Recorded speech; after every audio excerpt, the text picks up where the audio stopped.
এটা হচ্ছে বাংলাদেশি ইলিশ। আমরা জানতাম যে বাংলাদেশের ইলিশ খেতে পাবো না, কিন্তু লাকিলি আজ পেয়ে গেছি। 2000 টাকা কিলো নিল। বন্ধুরা, তোমাদের সঙ্গে তো সবই শেয়ার করি, তাই ভাবলাম এটাও আমার শেয়ার করাটা উচিত। দেখো কত সুন্দর পিওর মাছ, প্রচন্ড লোভনীয়। আমার মেয়ে এতটাই ভালোবাসে ইলিশ মাছ, যেমন করে দেওয়া হবে সেইভাবেই ও খায়। তাই বন্ধুরা দেখো কত সুন্দর মাছ। অল্প পয়সাতেও ভালো থাকা যায় যদি মেনটেনেন্স থাকে। তাই জন্য মেনটেনেন্সটা, পরিচালনাটা আর কি বাংলায় বলছে। এটা হচ্ছে, এটার নামটা কি জানি ভুলে গেলাম তো। চিতল মাছ। এটাও খুব সুন্দর বড় মাছ। আমি এত বড় মাছ রান্না করতে পারবো না বলে আমি কাটিয়ে নিয়েছি। এই দেখো জোড়া করলে কত বড় হচ্ছে। এই দেখো জোড়া হলে কত বড় হচ্ছে। যাই হোক, এটাই বলতে চাইছি, সবাই যদি একটু চিন্তা ভাবনা করে আমরা সংসার করি তাহলে সবারই সম্ভব। এমন কিছু ইনকাম আমার নেই, কিন্তু তারই মধ্যে চেষ্টা করি ভালো থাকার। অবশ্যই ভালো থাকতে হবে। মাছ ভাজা হচ্ছে, চিতল মাছ ভাজা। আজকে যা টেস্ট করে খাবো না, দারুণ লাগবে। এখনই রান্না না হওয়ার আগেই লোভনীয় লাগছে। খুব সুন্দর। আজকে মাছটা কি দিয়ে করবে? আদা জিরা লঙ্কা বাটা দিয়ে করবো। ওই জন্য জিরা রেখেছো। মাছ ভাজা চলছে, পাশাপাশি জিরা বাটাও হবে। আজকে সকাল সকাল মা কি বাজার করে এনেছে তোমাদের সেটাই দেখাবো। এই যে মা, এটা কাটোয়ার ডাঁটা না? এই যে লাল লাল কাটোয়ার ডাঁটা, মাছের ঝোল দিয়ে খুব ভালো লাগে।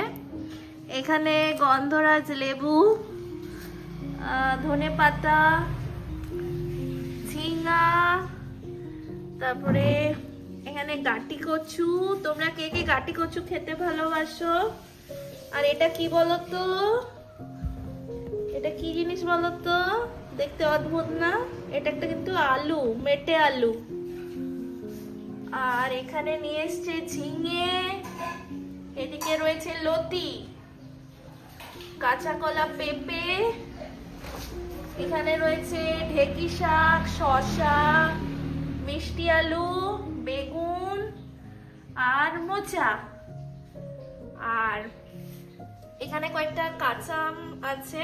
এটা আমাদের অফিসের আম, হেভি লাগে না? টক টক মিষ্টি মিষ্টি আম, কাঁচা কাঁচা। এটারও একটা আচার করবে বলে মা রেখে দিয়েছে হয়তো। আর কয়েকটা আম আমি মাকে বলেছিলাম, মা আচার করেছিল আমার জন্য। তো এটাই, এইটুকুই বাজার। এখানে মিষ্টি আম মানে পাকা আম। এটা কি আম বলো তো? আমাদের কমেন্ট করে জানাও, চিনতে পারো কিনা বলো। যারা ভিডিওটা দেখছো তাদেরকে জিজ্ঞাসা করছি, এটা কি আম বলো তো? জানিও কিন্তু অবশ্যই যদি চিনতে পারো। এটা কি মশলা কষাচ্ছ? আদা জিরা লঙ্কা আর ফোড়নে দিয়েছি গরম মশলা, তেজপাতা, জিরে ফোড়নে দিয়ে তারপরে এই মশলাটা ছেড়ে দিয়েছি এর মধ্যে। মশলাটা ভালো করে কষাতে হবে, নাহলে কাঁচা গন্ধ হলে ঝোলটাই নরমাল হয়ে যাবে। ভালো করে লাল লাল করে কষাবো, তারপরে গরম জল দিব। খুব ফুটে উঠলে মাছগুলো ছেড়ে দেবো। এমন কিছু ব্যাপার না। তারপরে নামানোর আগে ধনেপাতা ছিটিয়ে দেবো, যেহেতু আমরা ধনেপাতা ভালোবাসি খেতে, সেই কারণে। আর যারা ভালোবাসে না তারা তো নাই দিতে পারে, অসুবিধা নেই। খুব ভালো লাগে এইভাবে করলে। আর শরীরের জন্য ভালো, শরীরের পক্ষে আদা জিরা লঙ্কা বাটা খাওয়া। আর পেঁয়াজ রসুনে রান্না করলে কি হয়, পেট গরম হয়। আর এখনকার যা সময়, পেট গরম করলে তো সবই গরম হয়ে যাবে, তাই না?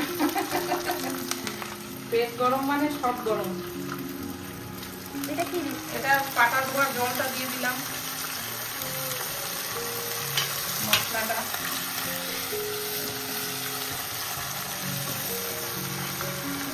ভালো লাগে এভাবে করলে। এক কালার ভাত নিমিশে শেষ হয়ে যাবে। হলুদ দিলে যে ভাত খায় তার থেকে বলতে পারি এটা একদম আরো 2 হাতা ভাত বেশি খাবে। পরিমাণ মতো লবণ, যে যেরকম খাও। এটা ভালো করে কষাবে। হ্যাঁ, না কষালে তো হবে না। তাহলে কষো। অবশ্যই কাঁচা লঙ্কা দিয়ে করেছি, কাঁচা লঙ্কা। হ্যাঁ, শুকনো লঙ্কা হলে রংটা হতো, কিন্তু শরীরের জন্য ভালো না। শুকনো লঙ্কা খেলে আবার পেটেরও সমস্যা হয়, গলাও জ্বালা করে। কাঁচা লঙ্কা খাওয়া অনেক ভালো। দেখতে ভালো না, কিন্তু গুণমান অনেক। মশলার গন্ধ ছাড়লো, তার মানে এটা কষানো হয়ে গেছে। এবারে আমি এর মধ্যে গরম জল করে দেবো। মানে গরম জল তো করাই আছে, দিয়ে দেবো। গরম জল দিয়ে দিচ্ছি। বেশি ঝোল রাখবো না, দুজনে খাবো তো, মা বেটি, সেই কারণে কষা কষাই করবো রান্নাটা। ফাইনাল যখন হবে আমি ঠিক দেখাবো। ঝোলটা ফুটে গেছে, তাই মাছগুলো এখন ছেড়ে দেবো।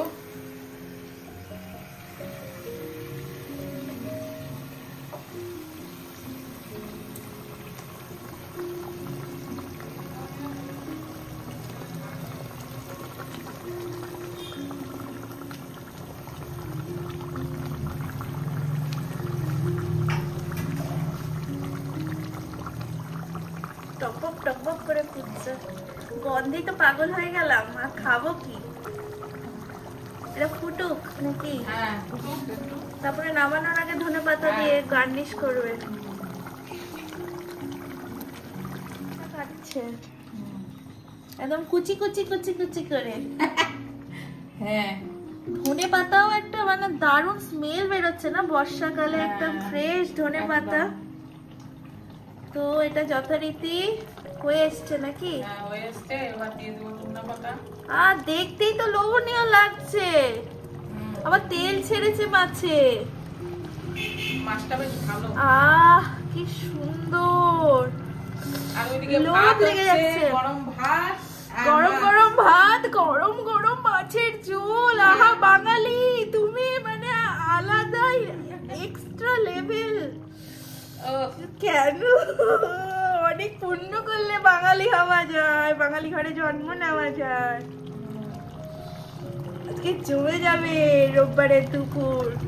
আহা আহা। আর ওদিকে ইলিশ মাছটা দেখাও। আর ইলিশ মাছ ভাজা হবে দর্শক। এই দুটো ভাজা করব। এই দুটো ভাজা হলে ডিমালা একদম ইলিশ, বর্ষাকালে ইলিশে গুড়ির ইলিশ। আহা আহা, টেস্টি। এই যে কড়াইতে সর্ষের তেল পড়ে গেল, সর্ষের তেল। সরষের তেলেই ভাজাটা ভালো হয়। আর এদিকে নুন হলুদ মাখানো শুরু হয়ে গেছে। বেশ চমচমা করে গরম গরম ভাতের সাথে সর্ষের তেলটা গরম হচ্ছে। গরম ভাতে সর্ষের তেল মানে মাছের, ইলিশ মাছের তেল, ভাজা যে তেলটা, ওটা দিয়ে ইলিশ মাছ সেরা লাগে। এই যে কড়াইটা পড়ে গেল। ডিম